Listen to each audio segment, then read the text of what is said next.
Okay, we're going to go ahead and get started. This is Ghosts on the Node, the state of offensive machine learning. I am Will Pearce, and this is my co-founder Nick Landers, and we work at a company called Dreadnode. We kind of do three primary things. We have sort of a capture of the flag environment. This was sort of built off of our Kaggle experience building the DEF CON AI Village CTFs.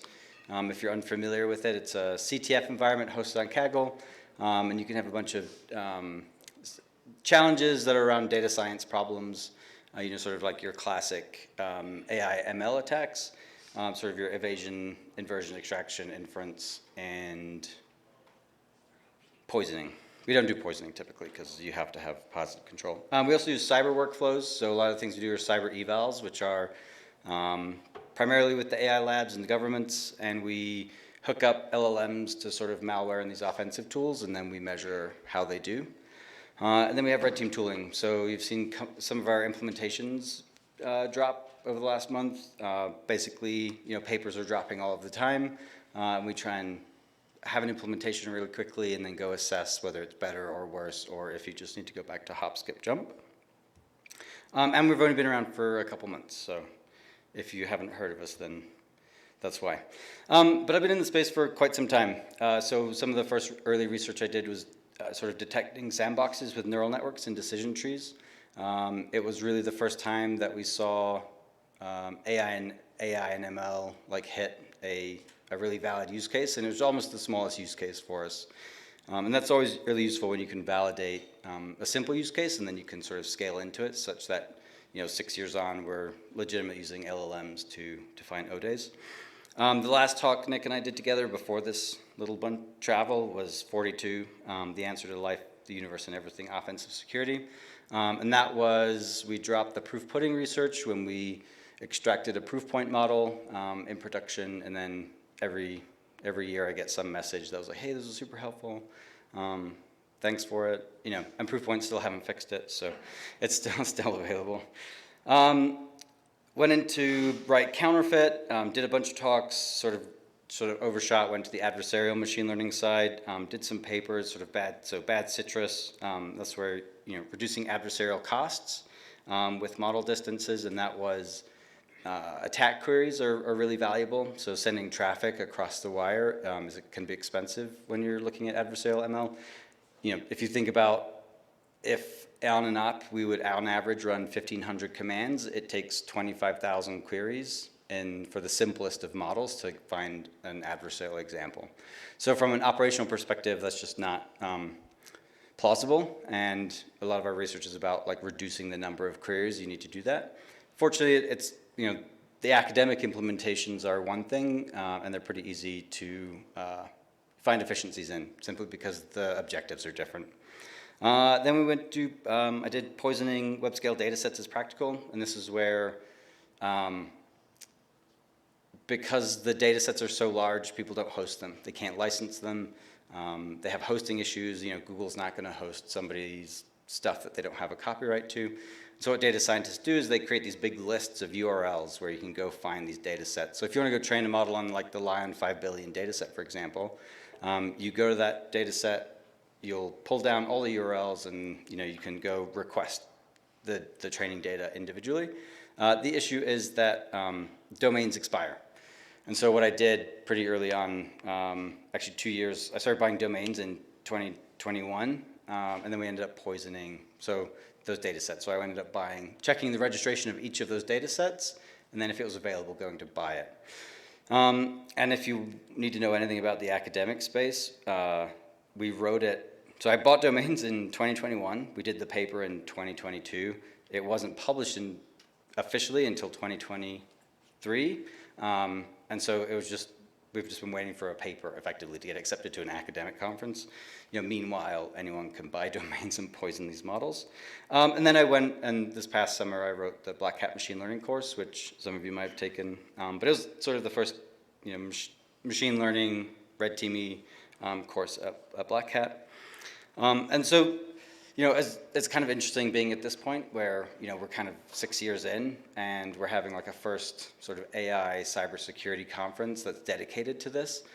So for me, it's very fun and very cool to be here and see sort of the new, like a new wave of people learning and digging in and realizing and figuring out like what it means for them. Because I wouldn't say, up until last year, it probably wasn't, like that. Once ChatGPT sort of dropped and people were like, oh, okay, this is actually kind of useful. And then you had your llama drops and then LangChain dropped. And since then, it's just been off to the races. But as you learn, there's this bit you get to with math where math at the higher levels is maybe more about describing than it is about solving. And so when we learn math in school, it's always like, hey, solve this formula, solve for X, solve for Y. But when you get to these higher levels and you're trying to describe sort of an operational process like working through Active Directory or what have you, everything's a function. And it's really just about fitting some natural language description of your problem. We'll go through it later with the Bloodhound demo into this. But effectively, functions describe everything. And there's a great video where this guy also gave a talk in Park City, and he just brings big professor energy, which we like to call. The other thing you'll come to when you show up at AI security is, as an operator or a security person, you'll find adversarial. You'll go look like, okay, adversarial, these are the set of algorithms that I can use to be a security person, to be adversarial. But eventually, once you've gone through all of them, and you will one day come up and you'll find like Optuna, or you'll find some other algorithm that hasn't been typically described in an adversarial setting, and then you'll realize that it will work in both settings, and that's because that's how math works. Because adversarial is an intent. It's not necessarily a set of algorithms. It's an intent, just like a piece of malware is just a client server, but there's an intent behind it. Attackers are going to learn this extremely quickly. As this was for maybe a data science audience, but I don't think data scientists and companies realize how quickly attackers will adapt to this new technology and start integrating it into their workflows. And obviously, academically interesting does not mean it's operationally useful. And so I tend to think of data scientists and the research that they put out, they're maybe more like exploit devs. And so they'll build a technique and they just throw it up on archive, and then it's up to us as operators to sort of operationalize that technique. And then we have to go off and find out if it's useful for our use cases. And yeah, fine, it might work great in a lab, and it might, as a function of that, might come to the top of your list of things to look at. But that doesn't mean that it's going to be useful for you, or you need to put in dev time to do it just because it's the newest and the latest. If you've seen Counterfeit, I use Counterfeit to this day. And so it's like the idea that you need to be implementing these new technologies or these new techniques is kind of wrong. I think it's just a function of people showing up, seeing what the newest thing is, and there's an attack from 2018 called sec-to-sec, and that was sort of the first sequence-to-sequence attack. When you think about sequence-to-sequence, what that means is, what is the capital of the United States is a sequence of words, and then whatever is generated after it is also a sequence. So it's a sequence-to-sequence attack, where that middle function carries a lot of weight in that sentence. But that was a good example of an early attack. Defense has just as much to gain. So just because you see attackers using it, it doesn't mean that those techniques are off limits to you. There's a lot of really cool technology here, but learning to work with it is really heavy. So even 9-year-olds can put prompts and make funny jokes with ChatGPT. The harder thing is doing it consistently, is tracking your improvements over time, is building metrics around the things that you care about and tracking them and making sure that, just like all of the companies you might be helping now with all of their AI, their tech stacks, like making sure that you have audit, you're tracking your data sets, you can talk about, you have a model card for some offensive model, not because you have a compliance requirement, but because it's going to tell you something about that model as when you want to use it operationally in the future. Very quickly, you become a data scientist. So if you think red teams, they're in the business of attacking, right? And it's like we have IT, we have email, we have support, we have all of those things. And if data science, it's just another, if other businesses are using it for their business operations, then it follows that AI and ML are just business tools, but they're just in your attacker context, right? They help you be more efficient by phishing. I can phish 100 more people than I could, right, banging templates together. And I don't think it'll be a surprise to anyone, but we'll very quickly get to like DLP. Like all of the same security paradigms exist. DLP, the fact that OpenAI dropped ChatGPT, and they were like, oh, by the way, it can build bombs. And everyone was like, what do you mean it can build bombs? We wouldn't do that with software. Like Microsoft wouldn't release, I mean, they do, but they wouldn't intentionally release not having done a review or something like that. They're like, oh, by the way, it can, they're not surprised, by it, something's exploitable. And that's just a function of, I think, a little bit of immaturity on that side when they first showed up, but now they have security teams and all the rest of it. Hacks are temporary, but methodology is forever. So early on in, I guess, my AI security career, it was like you show up and they have a model and there's nothing else. There's no methodologies, there's no tools, there's nothing. And so it really forced me to sort of think about what I actually knew of security. Like what are those core principles that we're going to build this program on at Microsoft or NVIDIA? And this is kind of what I landed on. So at a high level, security, we kind of care about compliance risk, technical risk, and reputational risk. And that kind of goes under the GRC category. Underneath, at the very bottom, we have the tech stack. And for ML, you have your pre-idea, your train time, your inference time, and your post. So this is like end-of-lifing models or things like that. And inside of that, you have ideation, data collection, processing, that whole pipeline. But really the important piece is in the middle here. And that's the piece that I built out of these teams was sort of your recon, your model vulnerabilities, your technical vulnerabilities, and your harm and abuse. And so there are two really new categories for us as security people, and it's model vulnerabilities and harm and abuse. So harm and abuse is, like your quality of service harms, your bias, your dual use, things like that. And that's often not taken care of by the security team. It's often taken care of by a responsible AI team or an ethical AI team or a content moderation team. But as people have sort of smacked the big red button and security people have shown up to help, they've been asked to do harm and abuse. And so it's just a new motion for us as security people. And I think it's important to find people in the organization who can really, you don't have to wing it, right? Like just find people who know more than you and then say, hey, we found this thing, can you deal with it? And the other one is model vulnerabilities. And that's just, your evasion, inversion, and I've added prompt injection here. It doesn't matter. And really what this model is, it helps us put everything into drawers.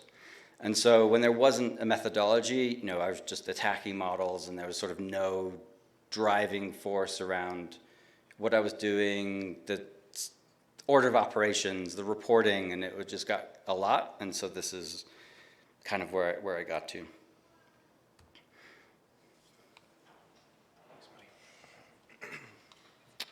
Yeah, we'll forgive any, or you'll have to forgive us for any duplicate material if you took our workshop on Tuesday. Some of the stuff will be review or overview, but yeah, the first section that Will and I want to dive into is this concept of plugging models into tasks and solutions that enable us to do like our jobs better. We refer to these as just workflows as a general concept. It's only one step further to imagine workflows as evaluations. So an evaluation of a model's capabilities is a workflow with metrics. It's a workflow where you have the model do the thing and then you have some ability to say how well the model did the thing. There's a few various elements here. These models are getting quite capable. They're already capable. Will and I talk a lot about like if progress stopped today and we never got any better language models or models in general, all of this would still be extremely useful to us. I think people tend to take a very naive approach when they try to measure what these models are capable of. They give the model very limited structure, they give the model very limited support, and they ask the model to do a very difficult thing, and then when the model doesn't do the thing, they think that it's the model's fault, right? These models aren't quite there yet. Their reasoning capabilities aren't there yet. All they're good for is writing phishing emails. But hopefully as we'll kind of demonstrate, we spend a lot of time working with these models and trying to build solutions that scaffold them with structured and focused tasks that ultimately enable them to do pretty complex things if you're willing to break down the task that you want it to accomplish into smaller pieces and you have the tools to do so. So there'll be a few different elements that we chat about here. All of these are relevant. Will made a great point about becoming a data scientist as you start to build these things. You know, as attackers, we're oftentimes deconstructive, so we're really good at breaking down a problem, but from an engineering perspective, you also need to have that opinion of like how you're gonna plug stuff together and be really focused on what you make. So the first place that we wanted to start was just the concept of workflow platforms or orchestration platforms. These can also be referred to as like DAG platforms. Oftentimes, they're more static or dynamic, so you know, your definition might vary on like what you consider these. Most of them are used for data science pipelines, so like ETL pipelines that would pull in raw data and do like some sequence of operations on them. For us though, we're just interested in using them to orchestrate tasks. Specifically, and if you took the workshop, we made this point, like models are deterministic by nature. Language models are just classifiers. They classify the next token. If we let them classify the next token greedily, they're not really useful to us. They just end up almost working like the autocomplete on your computer, where if you infinitely hit tab, it's just gibberish. So what we do is we add stochasticity to the models in the sampling process in order to give them the opportunity to outperform their greedy form, right? Like we know deterministically the models wouldn't be very useful. We intentionally make them imperfect so that they can behave better. So we can effectively build structure around them to help cancel out that stochasticity when we start asking them to do tasks. Like I think a big mistake when people work with models is to ask the model to do a thing, and if it can't do it consistently, say if it can't do it 80% of the time, you say the model can't do that task. But like, because we're adding randomness into the sampling, it's actually reasonable that we would fail some portion of the time. And what if instead I let the model run 10 times and then took the best result? So we'll go through a bunch of code blocks here.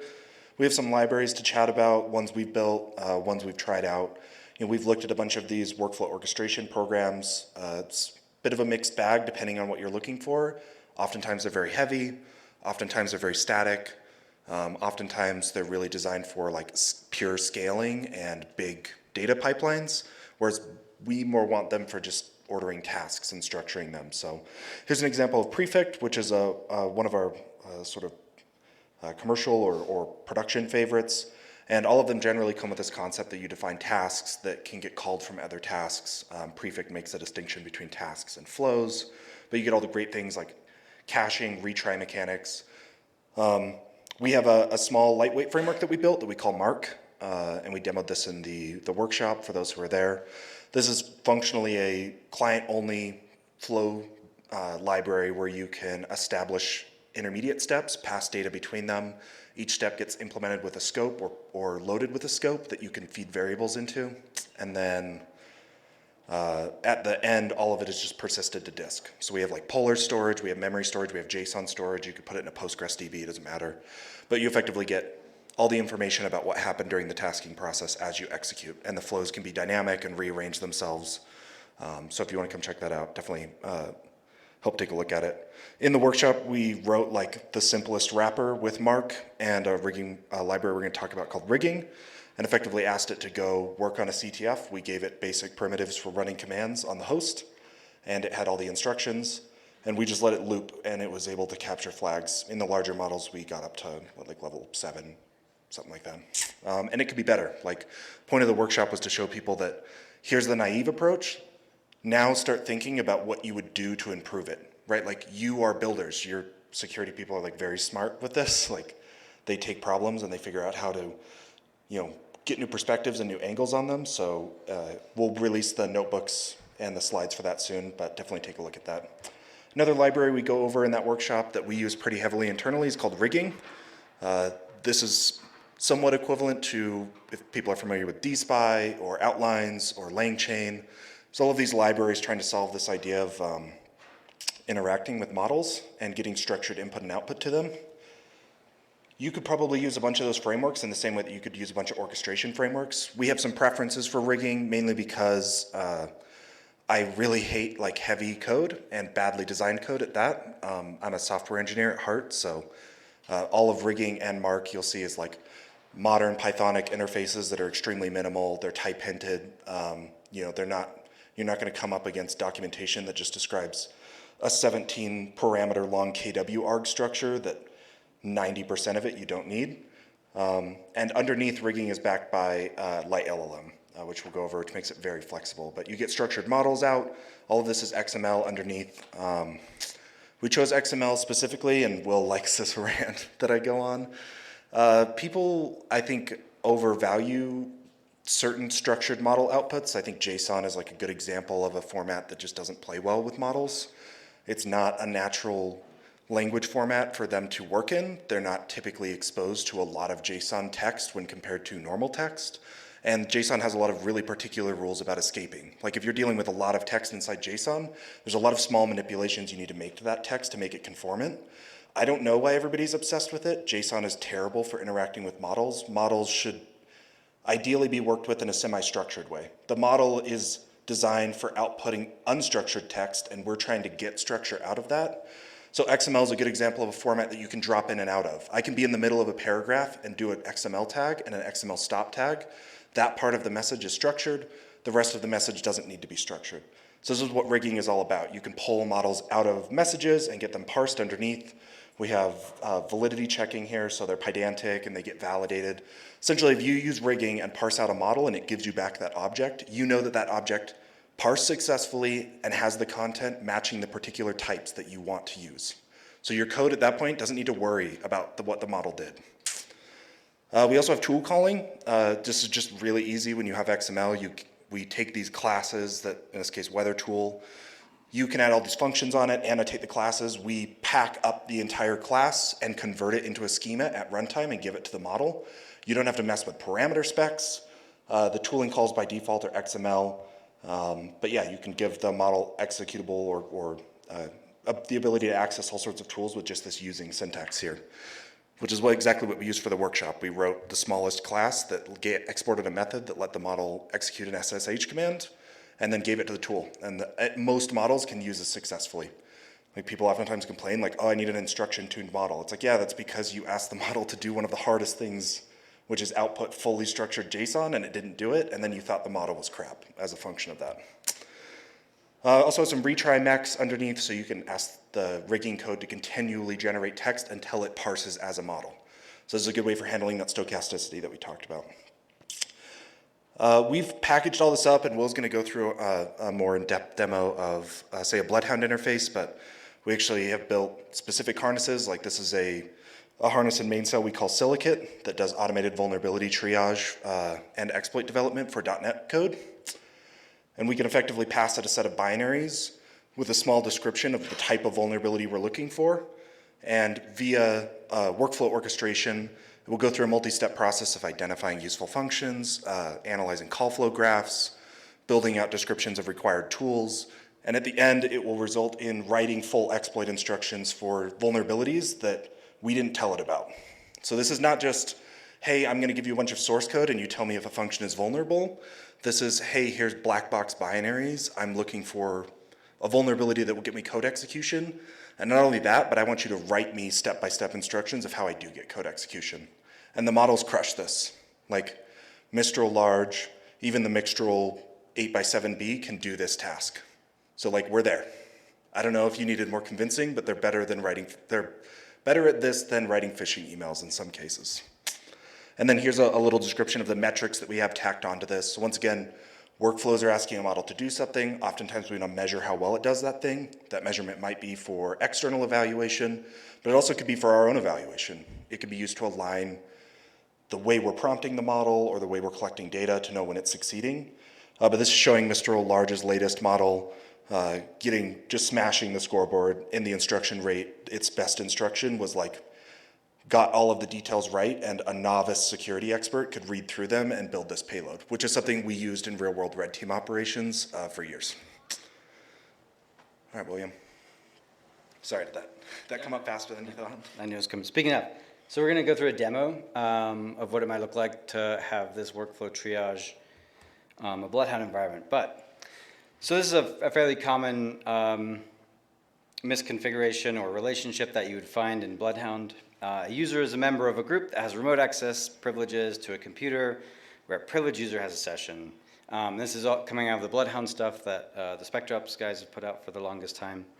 So it's not very familiar to you. This is a paper, or this is a LaTeX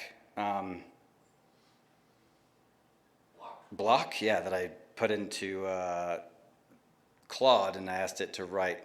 This was the prompt, and I said, hey, write me a math formula to do this, and this is it.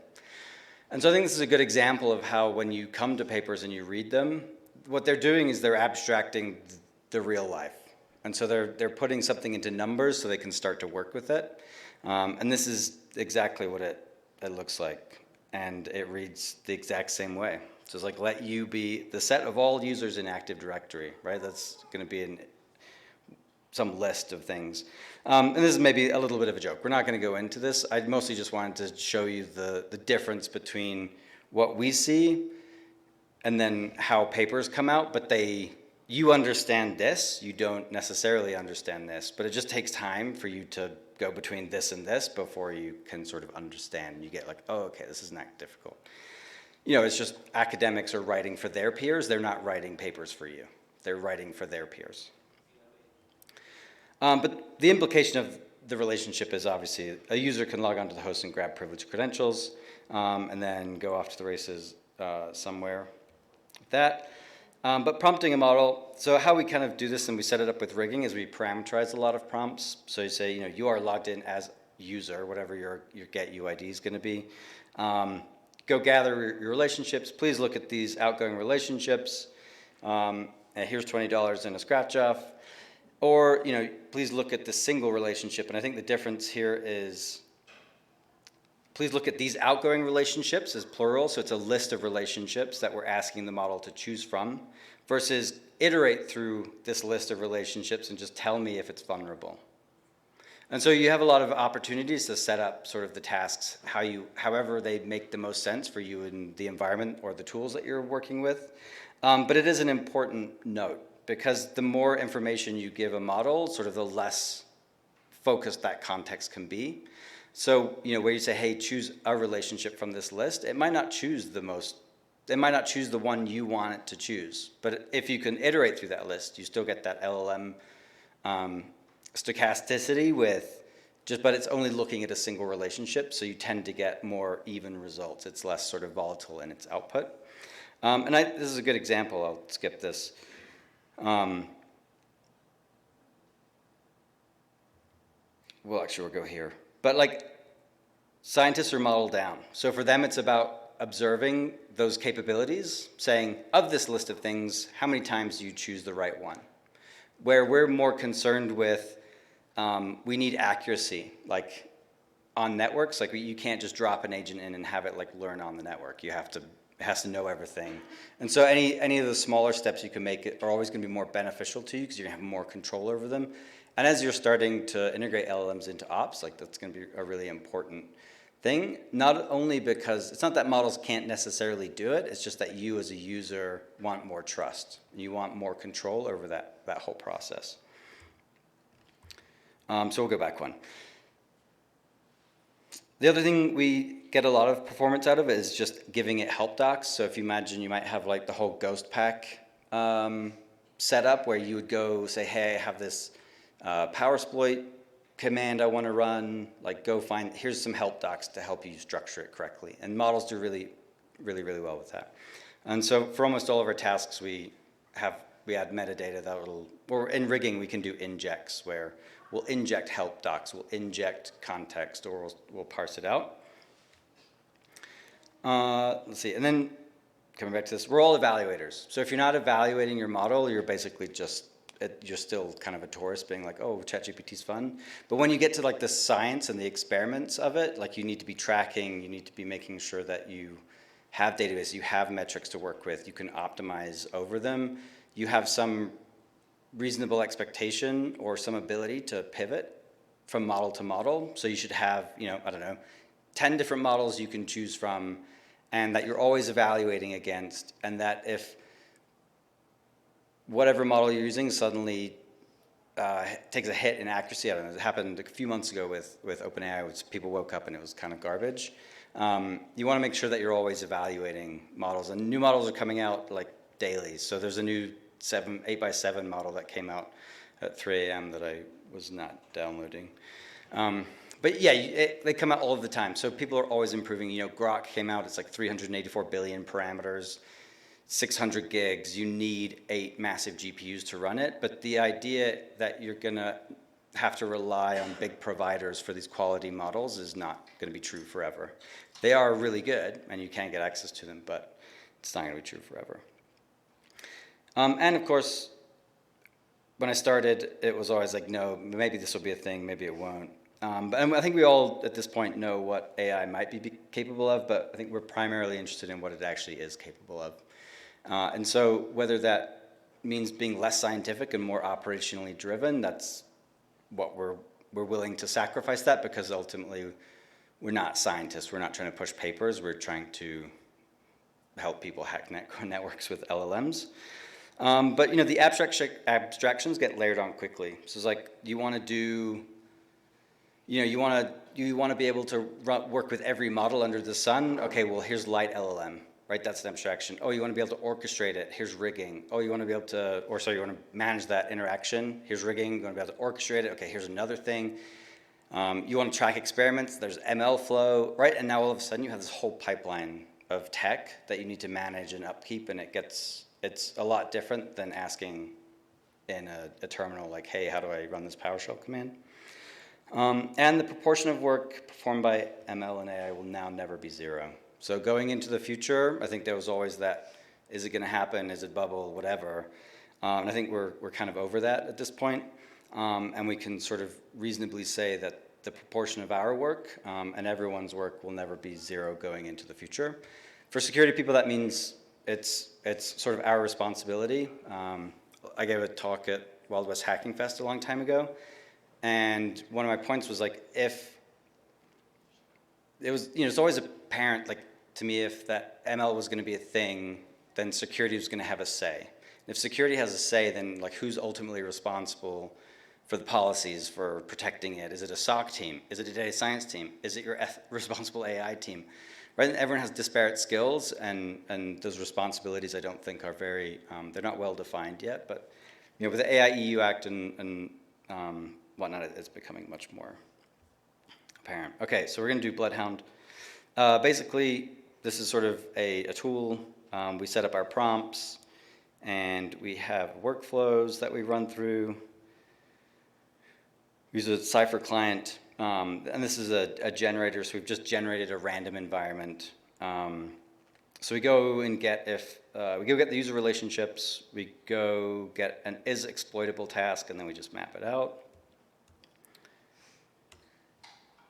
This is the client side, and then we just run it, and then it goes off to our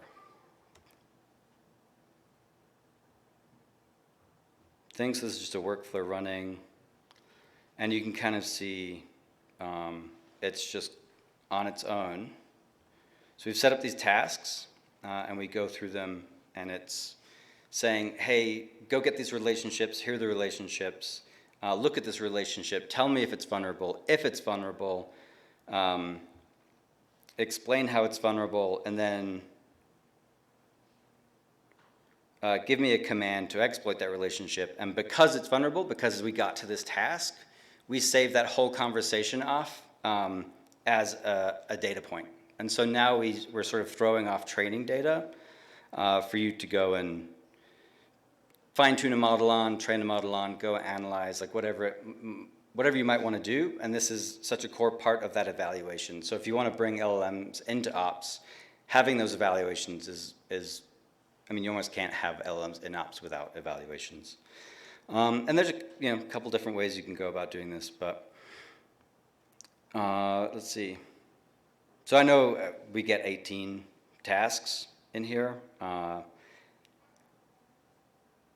18 tasks, the exploitable relationship task ran, and so we know there are 18 vulnerable relationships. And then some of these early ones are like admin and domain admin and things like that. So obviously these ones are going to be exploitable, but this is kind of the setup. And so it writes us a little script here, and this is very sort of demo-y, but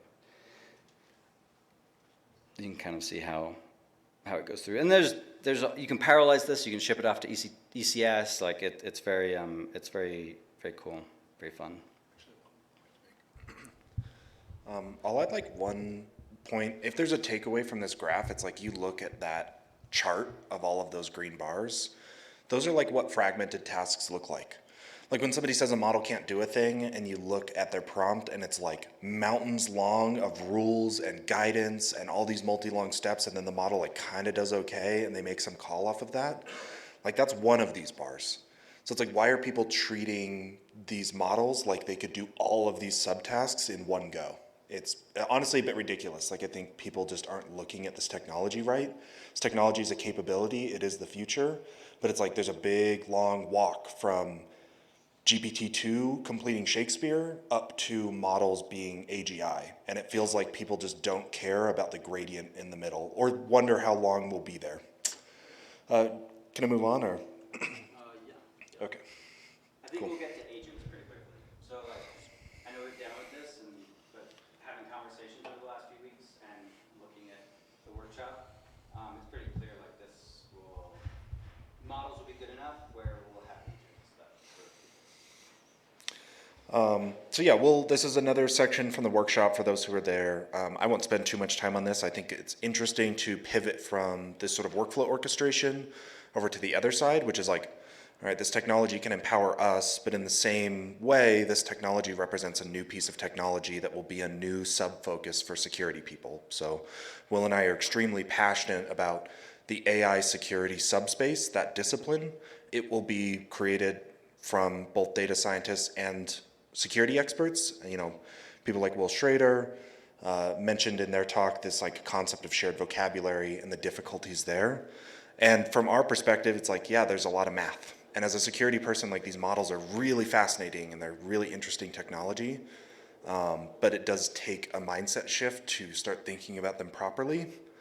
We always tend to fall down into this concept of just a model represents this big latent space or big parameter space where you have inputs mapping to outputs. And as attackers, we really care about that relationship. The functions are extremely complex, which is why we have to have billions of parameters of models to represent them. But at the end of the day, we care about exploring this space and identifying what we would refer to as like the most useful positions in that space. So like what bits of input get me to particular spaces in that model that then result in particular outputs. And this control relationship is actually like really intuitive. There are papers that break down for, say, LLMs, how many bits of information you need to reasonably control on the activations of a model to control a certain amount of output bits with a particular confidence level. And it's like very linear, clean math. Like these models are just functions. So the more control you have on the input, the more control you have on the output. So as attackers, we're usually interested in exploring this parameter space. This is kind of getting into like the adversarial ML subdomain. So for people familiar with like Simba attacks or hop, skip, jump, the most basic primitive is that you take a piece of input and you start randomly applying manipulations or perturbations to it. And as long as you have a way to measure where those new inputs put you in the output space of the model, then you can create a loss function out of that. And back to Thomas Garrity's point, everything's a function. So one of Will's mentors, Hiram Anderson, had this great quote that I really like, where if you're doing adversarial ML or just any attacking models or looking at them, turn every problem into a classification problem and then optimize. So these labels we get out of the model could be hard labels where they're yes or no. They could be soft labels, and they could also go all the way down to like log probs or logits that come out. Here's like an example of a hop, skip, jump attack that we have in our Jotun platform. And you can kind of see we're starting to think about these as like reconstructible components. In the academic space, hop, skip, jump is designed as like this series of dominoes where you tip over the first domino and a bunch of looping starts. And the model just exhausts, or the function just exhausts this huge number of iterations until it like wins the most. But as attackers, we actually care more about just using these to inform our selection process. So in this case, we've turned hop, skip, jump into an infinite generator in Python. And its only job is that for any given current state, it suggests to us the next best input to try. And we can execute this hop, skip, jump function as many times as we want, and then we get control over how many iterations we make or how many runs we make through the function, and we can also stitch together different techniques at once. So we could use hop, skip, jump to explore the parameter space for a little bit, and then it's almost like switching maps. Like, you know, Google Maps will take you to the trailhead, and then you might switch to a different type of map for navigating the trail. And when we think about exploring this space, that's like what that's premised on. And if you go and look at like the native hop, skip, jump implementation in Art, it uses by default 25,000 queries, which is insane. And most of those queries are wasted with it just trying to get a slightly better result. But we can actually get extremely good success rates with very few queries. And this world of you not being able to query information about models as much as you'd like to have is coming quickly. So we need to start redesigning our tools and taking this academic knowledge and putting it into algorithms that can do these sorts of hop, skip, jump attacks in 1,200 queries instead of 25,000. And this is also like extremely basic. Like they can get so much better than this, and we have a lot to learn. Yeah, I think I probably made all these points already. I don't want to carry over too much on time, but yeah, the three main items we care about are just number of queries and how efficiently we're exploring that space as we walk through these models. And I'll do a small overview of NLP adversarial attacks because we've done a lot of talking about LLMs, and that image that you saw of the two fives and the 5 being misclassified with a mask is probably not maybe as connected to like the world you exist in.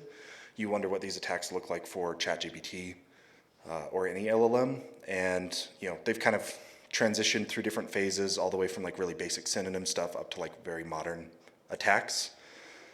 Here's like an example of what the most analogous attack for that image, you know, where you're like masking an image, but for text, where you have some prompt section, and once again, models just generate text, so even the concept of them having different messages is just a function of fine-tuning structure into them. All we need to worry about is how many bits do we control on the input. In this case, for this particular greedy coordinate gradients attack, they place a fixed length suffix that follows the user's prompt, and then they effectively enable gradients for just that portion of the prompt. Then they can do a forward pass and back prop just in the normal sense. But in this case, the back prop will give them a new set of vocabulary tokens that represent the best loss. So they use that loss to gather a pool of new vocab tokens. These models are complex, and we don't have time to get into continuous versus discrete optimization and what these tokens mean. But functionally, we can take this big new bag of words and start slotting them into the suffix and continually do forward passes, and we get feedback based on how likely the model was to start saying, sure, here's how to build a bomb. And by the way, targeting the loss on this, like, I can't remember do you know what they call them? What are these, like, sure, confirmations, I think, affirmations, something like that. That's a really common strategy because it gives them feedback and then they can treat it like a optimization problem. Beam search is a really cool alternative, and I think Curtis mentioned this in his presentation. And there's a couple of implementations out. We have one on our research repo in a notebook. But this one actually doesn't use gradients or backprop at all, which is really nice. It effectively says that, hey, in the modeling sampling process, it gives us a distribution of next tokens. We can walk that distribution out one more step, and we effectively collect these pairs of K1 by K2 tokens. We can take from all of those token candidates, which already represent like reasonable text the model would generate because we've done a beam search out, which is how sampling normally occurs. But we select the specific pair that we want to step forward with based on its loss to the confirmation, the affirmation, right? It's like we take the model, which normally is charged with generating the highest likelihood but interesting text, and we just add this little thing on the back that says, actually, I want you to pick these tokens for which ones take us closer to, sure, here's how to build a bomb. And I like to think of this as like navigating this massive forest of tokens between us and our target. We're like slowly probing and picking a path through these tokens that ultimately lead us to the model catching an affirmation that we want and sort of picking up from there. And then another one I'll go over, we have an implementation of the TAP attack by Robust Intelligence, which is itself an adaptation of PAIR. And this is just having models jailbreak each other. So this is like, if you don't like the math and adversarial ML is a little uncomfortable, these attacks are also really intuitive. They effectively ask one model to generate prompts, and we measure them and pick the ones that seem best. Except in this case, all those measurements are coming from LLMs themselves. It's like everything's a function, everything has an input and an output. Like once you get into that mindset, you can turn every problem into an optimization problem. And this is what data scientists have to teach us as security people. Like as security people, we're so invested in understanding things, but machine learning people turn every problem into mathematics and then let the math do the hard part. We don't always need to understand, we just need to get to math. Here are a couple of references. Will, did you maybe, I'm tired. If you want to do an outro, add whatever you'd like. So I think this here, we see, sure, here's how to build a bomb. And you see this and you're like, hey, that's not relevant to me as a security person. But what happens when you type LSC dollar and you have admin creds? You get a directory listing, right? And there's like some Windows thing at the top that's like directory of. So instead of saying, sure, here's how to build a bomb, if you were like testing some API integrated whatever, and you knew what, through some documentation that you were able to get some affirmation that you're getting code execution, you would just use this technique, and instead of sure, here's build a bomb, it would be directory of C dollar, right? And now you have this beam search attack that'll help you get there. But this is how it gets presented to you in papers, and so you throw it away because it's not useful. You're like, I don't want to build a bomb, like I want to get code execution. And so I think just reminding yourself as you go through this is like how always just be trying to apply it to your, if I were to replace this with something that was useful to me, how would I do that? How would it work? And then take this paper, go set up an experiment, and then go test it out. And 9 times out of 10, it's going to be new and novel, and you'll owe academia a paper. But otherwise, that's it. So feel free to follow us, messages on Twitter. We're generally around the community, so don't be shy. And that is everything. Any questions?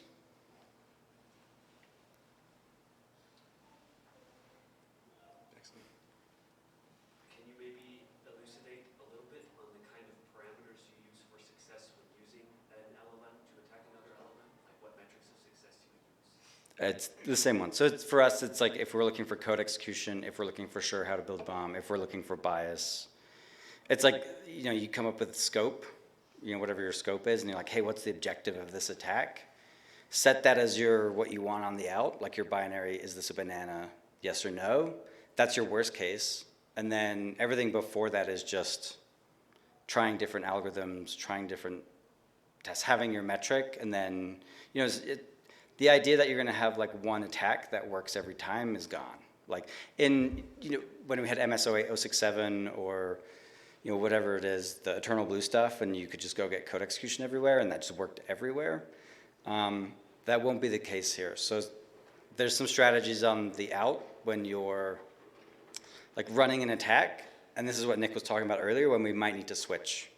So we've gotten to a certain point, and now we need a different map. But that stream of traffic is typically like live, and so you typically haven't had the control over it to be able to do that, or the knowledge. And these things are really fairly simple. So like the labs are relatively easy to build. And so you can always kind of prove that out in a sort of an experiment fashion. I guess to like speak a little bit to the technicalities of it, like your measurement structure for how you decide whether or not something is making progress with text is up to you. Like in the beam or in the tap and pair attack, they're asking a model to rate it from 1 to 10, which is like probably pretty poor. It's like, did this prompt successfully result in something that looks jailbroken? You could do sentiment classification, you could do different measurement strategies, you could do labeling with LLMs, you could do masking, you could blend strategies together. But that's what the attacks are designed to do. So in those sort of LLMs attack other LLMs, one LLM is measuring the output of another LLM for better or worse. So have you tried any attacks on LLM or agents, I guess, that are managing other functions? So an agent that intercepts a query, turns that into a function call, runs the function, and gives you a response back. Yeah, I'll go back to the beginning. We really should try and get this video in here. Okay, so this is let's call it function of x. Now you've added an agent. So we're going to do a of f of x. Now we're going to add a defense. A of f of d of x, right? And you just keep wrapping it.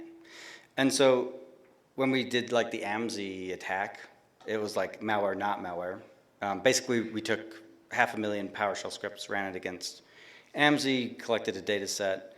But in the cloud, like that model structure is an ensemble. They have like 16 different models, right? And we can't go individually to those models. But what it ends up being is your X just ends up being those 16, or that F just becomes a function of those 16 models. And so when you're talking about like an agent that kicks off this thing, that whole thing is a function. And so it's like just trying to observe the little bits. And sometimes you might not actually care what's in the middle. And that's what math would say is like, we don't care about one particular, we care about one of every. And so this attack would work just the same. You might just need to say, okay, I don't care about this bit in the middle, or I can get rid of this function. Like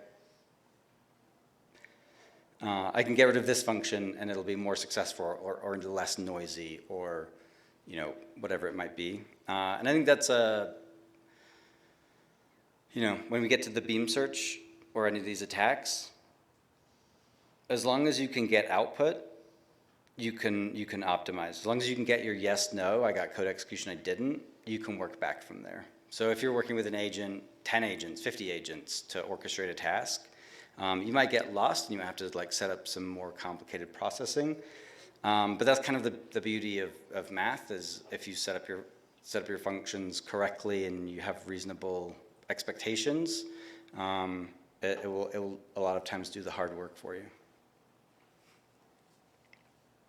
Question. So when you're doing your attacking, do you ever think much about the training data that went into it and trying to figure out what that source training data is? And then furthermore, once you figure out if you can find distinct pieces of training data, is that helpful further down the line in attacks and like refining your attacks?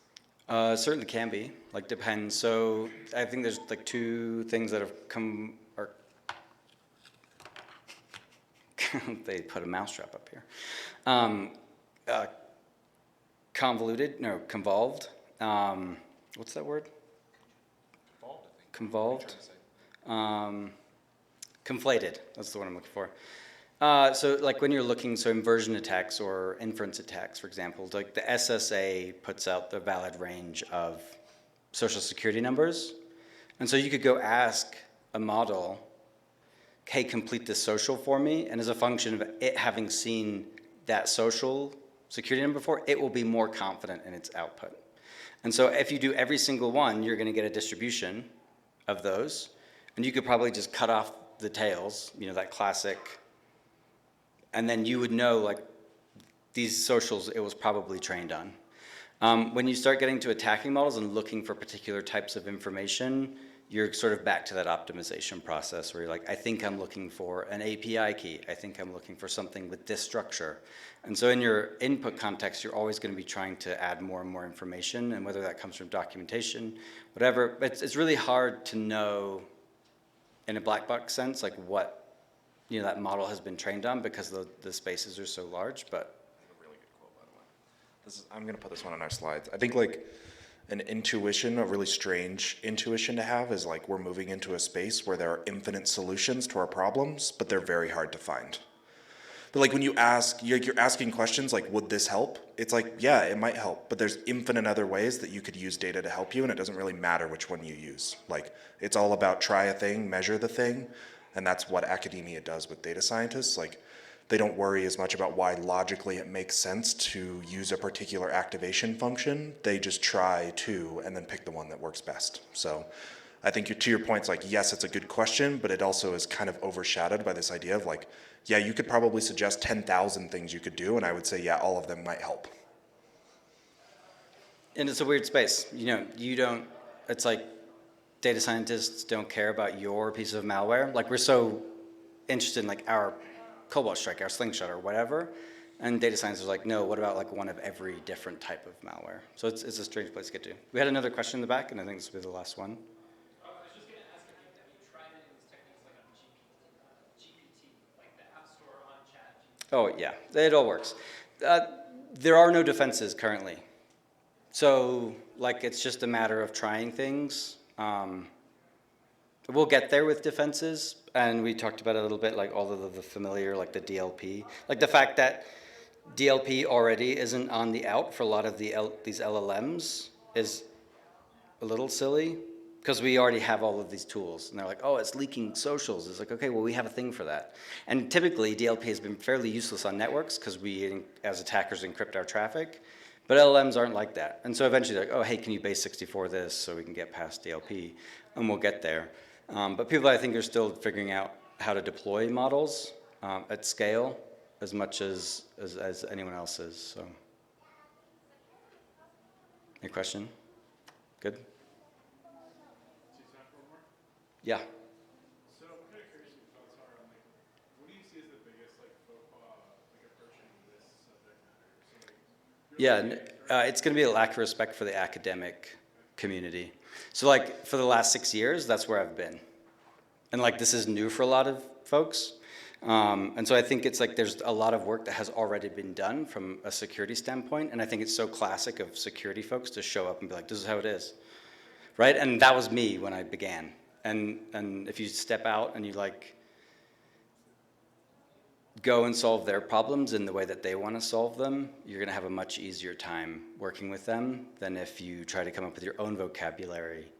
You start pushing your own words because they'll just cut you off.